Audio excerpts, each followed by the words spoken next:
ತೆಂಗಿನ ತೋಟದಲ್ಲಿ ಆಗಿರುವಂಥ ಹಾನಿ ಬಗ್ಗೆ ಒಂದು ಸಣ್ಣ ಮಾಹಿತಿನ ನಾನು ಕೊಡ್ತಾಯಿದ್ದೀನಿ. ಸ್ನೇಹಿತರೆ, ತೆಂಗಿನ ತೋಟದಲ್ಲಿ ಇತ್ತೀಚಿನ ದಿನಗಳಲ್ಲಿ ವೈಟ್ ಫ್ಲೈ ಅನ್ನೋದೊಂದು ದೊಡ್ಡ ಈ ಹುಳ ಆಗಿದೆ, ಅಂದರೆ ಕೀಟ.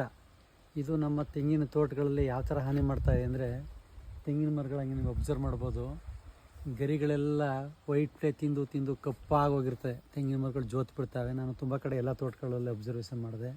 ಎಲ್ಲ ತೋಟದ ಸಾಮೂಹಿಕವಾಗಿದೆ. ನಮ್ಮಲ್ಲಿ ರೈತರಿಗೆ ಒಂದು ಕಾನ್ಸೆಪ್ಟ್ ಏನು, ರೇಟ್ ಬಂತು ಕೊಬ್ಬರಿಗೆ, ಕಾಯಿಗೆ, ಎಳ್ನೀರಿಗೆ ಅಂತ ಹೇಳ್ತಾರೆ. ಈ ವೈಟ್ ಫ್ಲೈಯಿಂದ 30 to 40% ಇಳುವರಿನ ಅದು ಕಡಿಮೆ ಮಾಡ್ಕೊಂಡಿದೆ.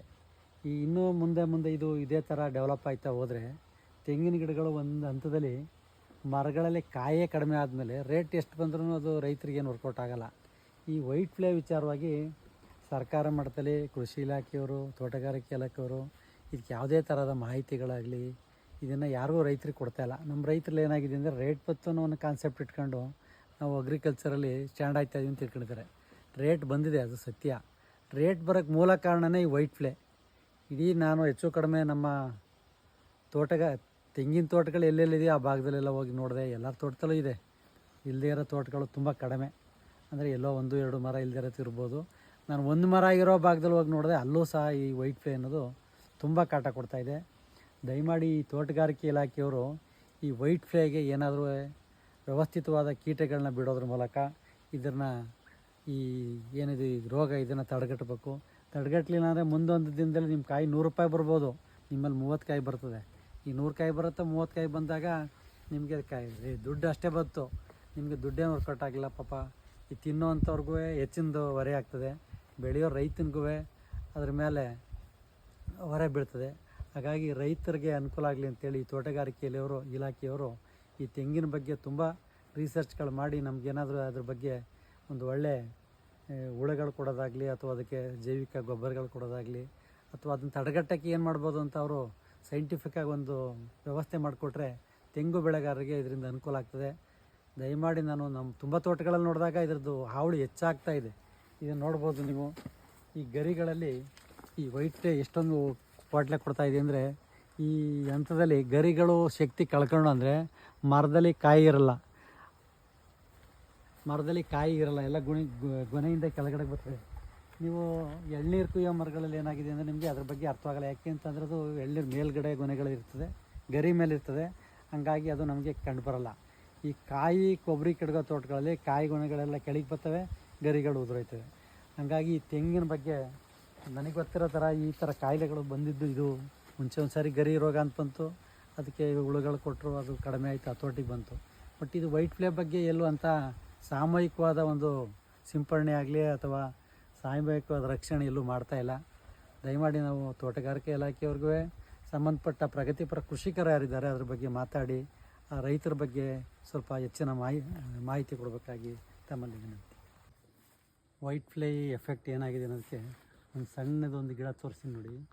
ಈ ತೆಂಗಿನ ಮರದಲ್ಲಿ ಕಾಯಿ ಗರಿ ಮೇಲೆ ಕೂರ್ಲಿಕ್ಕೆ ಆಗ್ತಾಯಿಲ್ಲ. ಯಾಕೆ ಅಂತಂದರೆ ಅದೆಷ್ಟು ಗರಿ ವೀಕ್ ಆಗಿವೆ ಅನ್ನೋದಕ್ಕೆ ಗರಿ ಎಲ್ಲ ಸಪೋರ್ಟ್ ಇಲ್ದೇ ಗರಿಗಳು ಕೆಳಗಡೆ ಬರ್ತವೆ. ಗರಿ ಮೇಲೆ ಇರಬೇಕಾದ ಕಾಯಿ ಕೆಳಗಡೆ ಬರ್ತವೆ. ಈಗೆಲ್ಲ 35-40 ವರ್ಷದ ಮರದಲ್ಲಿ ಗರಿ ಮೇಲೆ ಕಾಯಿ ಇರಲೇಬೇಕು, ಯಾವುದೇ ಕಾರಣಕ್ಕೂ ಜಿಗಿಯಂಗಿಲ್ಲ.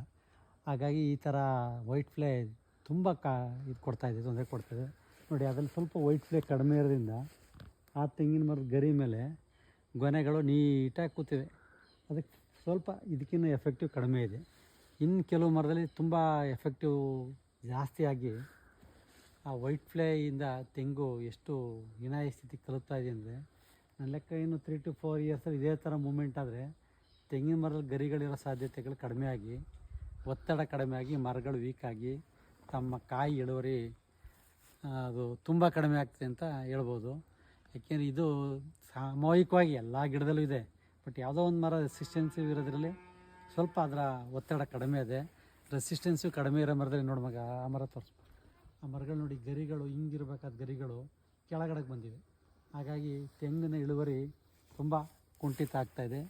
ಇನ್ನು ಮುಂದೆ ಇದೇ ಥರ ನೀವು ಅದ್ರ ಬಗ್ಗೆ ಕೇರ್ ತಗೊಳ್ಳಿಲ್ಲ ಅಂದರೆ ರೈತರು ತಗೋಬೇಕು, ಸರ್ಕಾರದ ಮಟ್ಟದಲ್ಲೂ ತಗೋಬೇಕು. ಎಲ್ಲರೂ ತಗೊಂಡ್ರೆ ಮಾತ್ರ ಸಾಮೂಹಿಕವಾಗಿ ನಿರ್ವಹಣೆ ಮಾಡೋಕ್ಕೆ ಸಾಧ್ಯ. ಈಗ ನಾವೇನಾಯಿತು ಅಂದರೆ, ನಾವು ತೋಟಗಾರಿಕೆ ಇಲಾಖೆಯನ್ನು ಸಂಪರ್ಕ ಮಾಡಿದಾಗ ಒಂದು ಸ್ಪ್ರೇ ಕೊಡಿ ನೋಡೋಣ ನವಂಬರ್ಗೆ ಮತ್ತು ಏಪ್ರಿಲ್ಗೆ ಅಂತ ಹೇಳಿದ್ರೆ ಈ ಮೊದಲನೇ ಸ್ಪ್ರೇನ ನಾವು ಡ್ರೋನ್ ಮುಖಾಂತರ ಕೊಟ್ಟಿದ್ದೀವಿ. ಈ ಸ್ಪ್ರೇಯಿಂದ ಎಷ್ಟು ಎಫೆಕ್ಟಿವ್ ಆಗ್ತದೆ ಅಂತ ಇನ್ನೊಂದು 2-3 ತಿಂಗಳು ನಮಗೆ ಗೊತ್ತಾಗ್ತದೆ. ಇದು ಸಾಮೂಹಿಕವಾಗಿ ಕೊಟ್ಟಿಲ್ಲ, ನಮ್ಮದು ಒಂದೇ ತೋಟಕ್ಕೆ ಕೊಟ್ಟಿರೋದ್ರಿಂದ ಸ್ವಲ್ಪ ಏನೊಂದು ಎಫೆಕ್ಟಿವ್ ಕಡಿಮೆ ಆಗ್ಬೋದು. ಬಟ್ ರೈತರೆಲ್ಲ ಸಾಮೂಹಿಕವಾಗಿ ಕೊಟ್ಟರೆ ಎಫೆಕ್ಟ್ ಆಗ್ಬೋದು ಅಂತ ನನ್ನ ಅನಿಸಿಕೆ. ದಯಮಾಡಿ ರೈತರು ತೋಟಗಾರಿಕೆ ಇಲಾಖೆಗೆ ಸಂಪರ್ಕ ಮಾಡಿ ತಮ್ಮ ತೆಂಗಿನ ಮರದಲ್ಲಿರುವಂಥ ವೈಟ್ ಫ್ಲೈ ಬಗ್ಗೆ ಹೆಚ್ಚಿನ ಅವೇರ್ನೆಸ್ ಕ್ರಿಯೇಟ್ ಮಾಡೋದ್ರ ಮುಖಾಂತರ ಏನು ಈ ತೆಂಗು ಬೆಳೆಗಾರರಿದ್ರಿ ಎಲ್ಲರೂ ಅದಕ್ಕೆ ಸಂಬಂಧಪಟ್ಟ ಹಾಗೆ ಒಂದು ವಿಚಾರ ಸಂಕಿರಣಗಳನ್ನ ಇಟ್ಟು ಆ ವಿಚಾರ ಸಂಕಿರಣಗಳಲ್ಲಿ ಎಲ್ಲ ರೈತರು ಚರ್ಚೆ ಮಾಡಿ ಅದನ್ನು ನಾವು ಈ ರೈತರ ಮಟ್ಟದಲ್ಲಿ ರೈತ ಸಂಪರ್ಕ ಸಭೆಗಳಲ್ಲಿ ಅಥವಾ ರೈತ ಮೇಳಗಳಲ್ಲಿ ಕೃಷಿ ಮೇಳಗಳಲ್ಲಿ ಇದ್ರ ಮೇಲೆ ಸಾಮೂಹಿಕವಾಗಿ ಚರ್ಚೆ ಮಾಡೋದ್ರಿಂದ ಮುಂದಿನ ದಿನಗಳಲ್ಲಿ ತೆಂಗಿನ ಬೆಳೆಗೆ ಒಂದು ಮೌಲ್ಯ ಬರುತ್ತೆ ಅಂತ ಹೇಳ್ತಾ, ಇಲ್ಲಾಂದರೆ ತೆಂಗಿನ ತನ್ನ ಅಸ್ತಿತ್ವನ ತಾನೇ ಕಳ್ಕೊಳ್ತಾ ಹೋಗ್ತದೆ. ದಯಮಾಡಿ ರೈತರೆಲ್ಲ ಒಂದು ಕಡೆ ಇದ್ರ ಬಗ್ಗೆ ಚರ್ಚೆ ಮಾಡಬೇಕು ಅಂತ ನನ್ನ ಒಂದು ಅನಿಸಿಕೆ.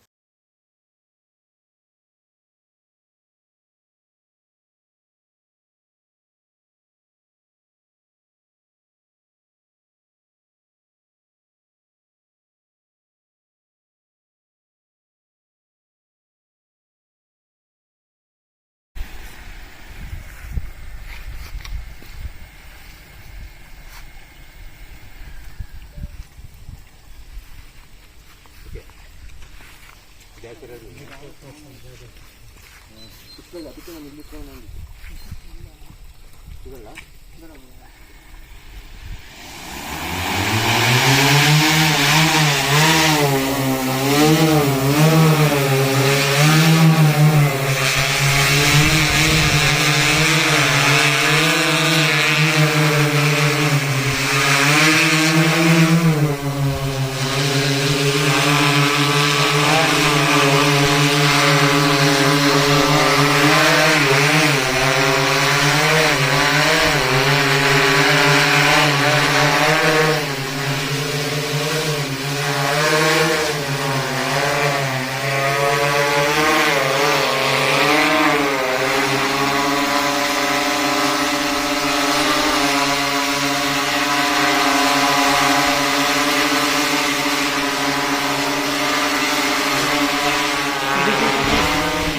Ini kita ada di